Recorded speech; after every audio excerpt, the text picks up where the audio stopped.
So, I was about to take my first solo trip to the mountains.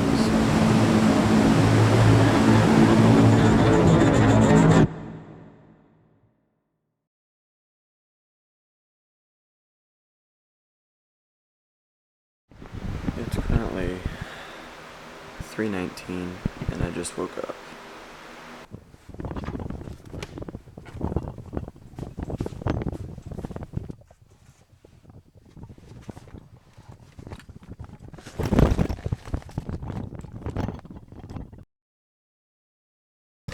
And we're off. At this point, I was feeling pretty good about the trip.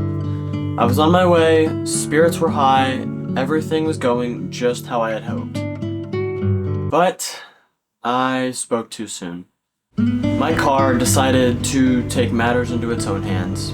I was trapped in the middle of nowhere, and I was finally able to find someone to tow me into a nearby town. Good news, tow truck is here.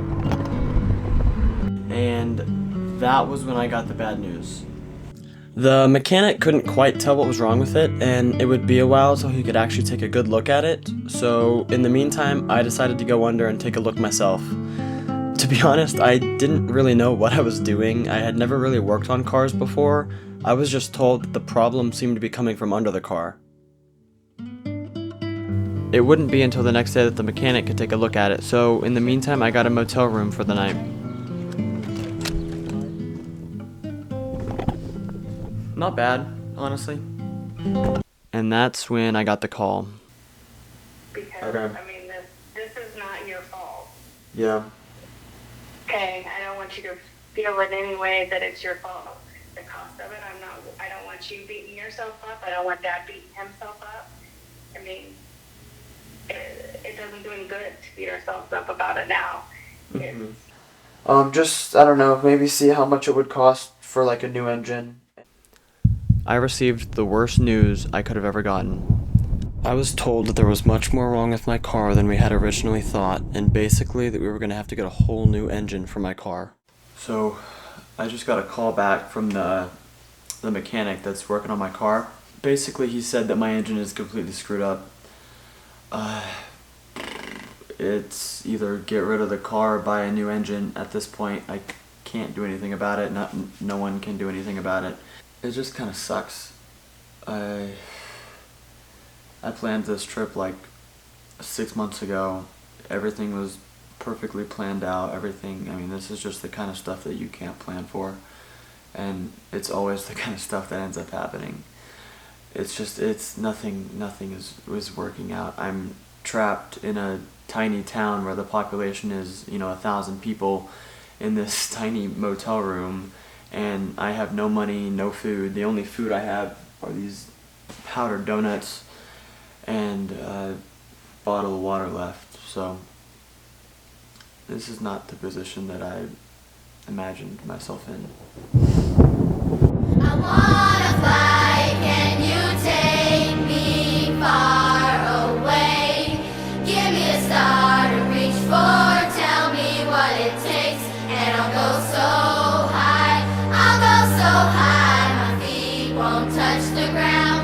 Just hitch my wings and pull the strings. I brought these dreams that all fall down. I was stuck in the tiny town of Burlington, Colorado with no friends, no family, just myself and a broken car. And the worst part was, the trip that was supposed to change my life was probably going to get canceled.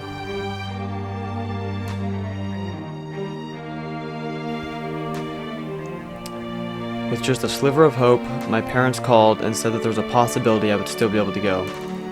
We found a guy that was willing to let me rent his truck. Even though my car was still out of commission, my hopes for making this trip a possibility stayed high. I found a guy that was able to rent me his truck for the week. That's what's making this whole trip possible. I'm not gonna lie, I had very little hope for this trip to actually work out. Props to that guy. I can see mountains. I don't know if you guys can see him, but I can see him.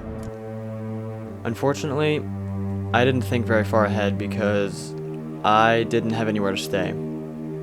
So, I got in the park, and the parking lot's completely empty. It's a national park, so it's open 24 hours, but the thing is, if I want to go camp, I have to have permits, which I have permits, but there was no one at the front office to print out my permit. So I guess I'm just gonna go back to town and just pick a parking lot, stay the night, then come back up here and try it again tomorrow. With having no place to stay, I found a 5-star parking lot that was a great place for me to car camp. Even though everything had already taken a turn for the worst, at least now I was in the mountains, ready to take this trip head on.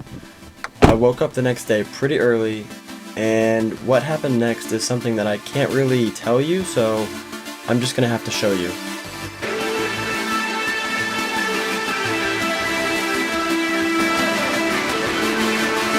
It's so loud. It's rushing so fast. This is insane.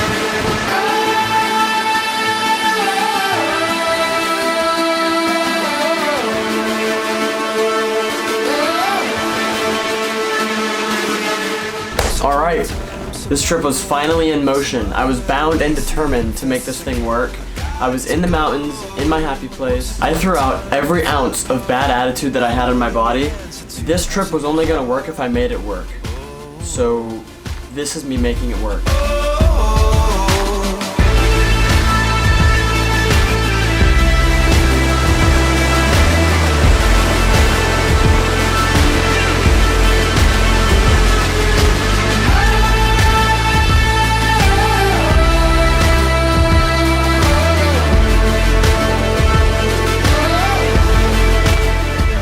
The second I stepped into those mountains, everything had changed. My fear gone, my anxiety gone. Everything that could have gone bad already did, so it was practically impossible for things to go worse. Instead of embracing the negative attitude and letting my brain make the trip even worse, it was up to me to flip that mindset around and make the trip something that I'll never forget. You know, in like 10 years when I have kids, it'll be pretty cool to tell them that I went on a solo trip to the mountains. But what would be even cooler is for me to tell them everything that I had to go through to actually get to the mountains. I think that we as humans are so focused on the destination that we don't even think about the journey. If you think about it, there is no final destination in life. Your final destination is death. Life is your journey. So if you let every little bad thing affect you, I hate to say it, but your journey is really gonna suck. So instead of searching for instant gratification and instant success, maybe next time let yourself fail. It's okay to fail. Failure is just another speed bump on your journey to a successful life. Remember, glow sticks only glow when you break them.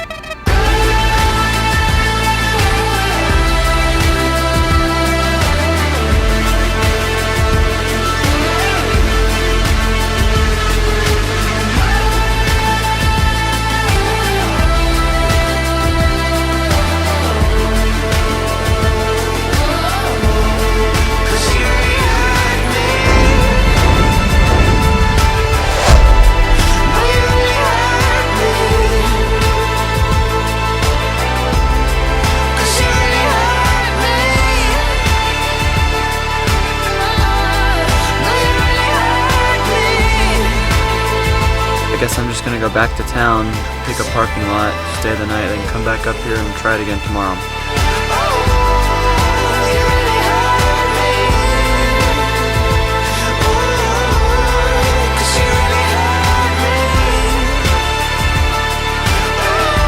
It's 5:15 in the morning. I just woke up from my parking lot sleep, and this is beautiful.